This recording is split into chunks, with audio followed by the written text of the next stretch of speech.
This is Becton 99 talking to you live from the void.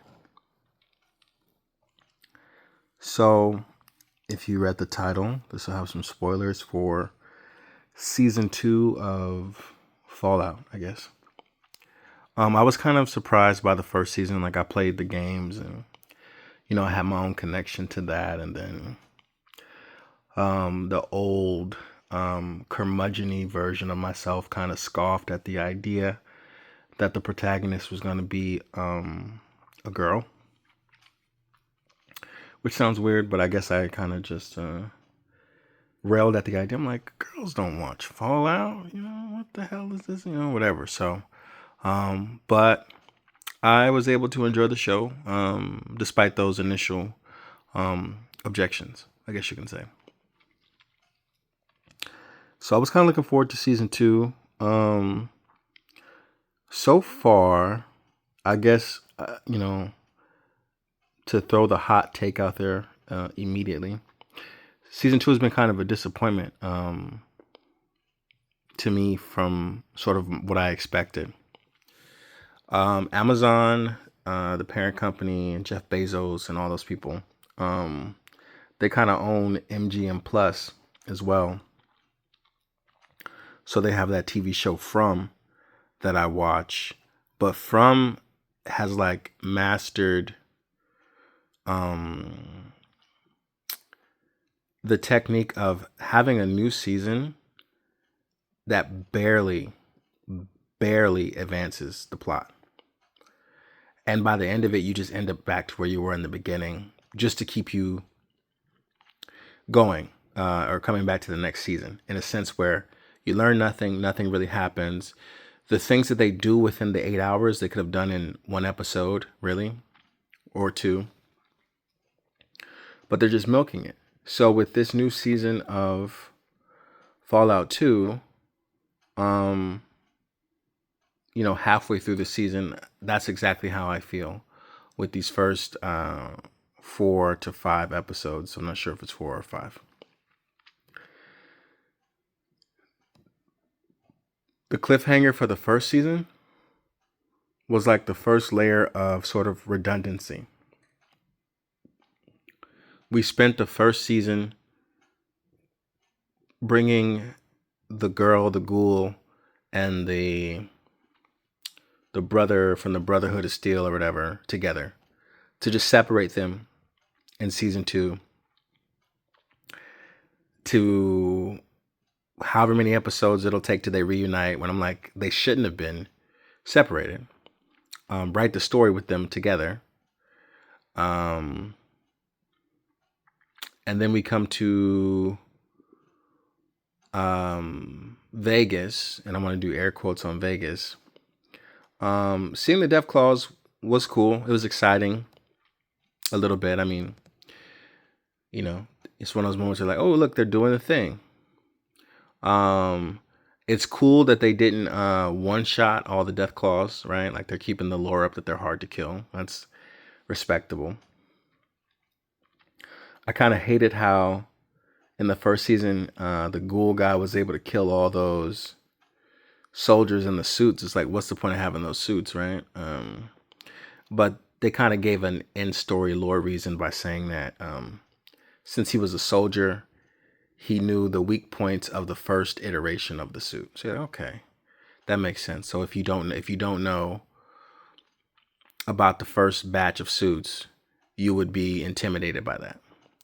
But the real thing is, like, somebody, if you're shooting at them, somebody would quite naturally maybe hit them in that spot and find out, So it's like, whatever, they had to write him out of that scene somehow, and that's how they did it. So with this latest episode, you got the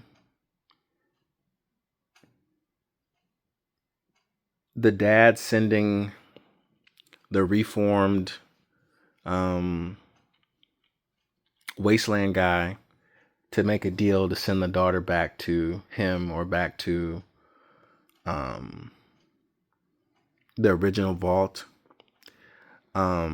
I don't know, lore wise, script wise, why he wouldn't know that the other vault is compromised, that they don't have any supplies. Obviously, I hope the character doesn't go all the way back to the vault for some reason. I guess, they ended it where she was with her father. Maybe he's just going to take her downstairs. Also, you can say the dad's crazy, right? Because at this point, you cut your losses with your daughter. Um, Obviously, logically, you let the daughter downstairs into the dungeon, she can let other people in, you die. Your daughter kills you in the dungeon, you die. Right now, you working in the you're the only one that can get in. Keep your ass in there by yourself. But then that wouldn't make good television, or how do you get the people down there, right? But just logically, that whole relationship would be over. The same way he got over what his wife, or the same way he sleeps at night after blowing up the town. But people are crazy, I guess, in certain instances, and people kind of want they want to have their cake and eat it too. But I definitely would understand my daughter's reasons for hating me. And there's nothing you can do to win her back, So that's just my perspective on his character motivations. The ghoul just got impaled. I'm like, where is that going? We got a couple more episodes left. I mean, I'm not sure the exact number, but it's like this whole series feels like the whole season feels like empty calories to me. Where not much is happening. Yeah, I think the guy playing the ghoul, he's giving you the best 2025 or 2026 version of Clint Eastwood you could get. It'd have been amazing if Clint Eastwood was young enough to play this role. Had this came out when Clint Eastwood was 50 or 60, that'd have been interesting. But the guy, Walter Walton, to me, he's doing his best Clint Eastwood impersonation. I think shy of Clint Eastwood, another person that could have got to do the part that would have been very interesting is Hugh Jackman, but obviously he's way more busy. He costs more money. But obviously he would have nailed it. And I guess the last tidbit I have on that tangent is that's like the friction that exists between corporations and art,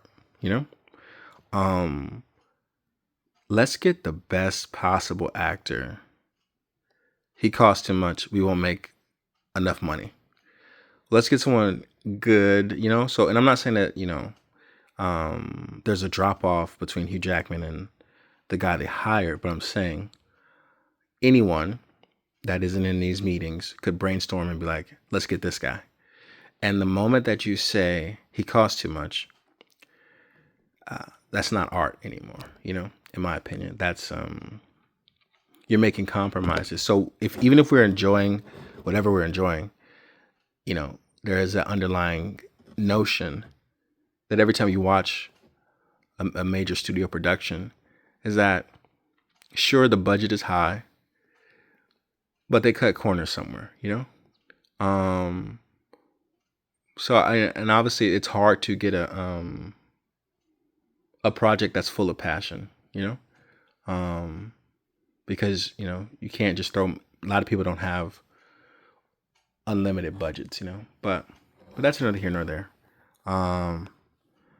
This is for the FBI. For me, when I get old and dementia, I'll be able to pull this video up. But if you made it this far, thank you for listening. Back to now.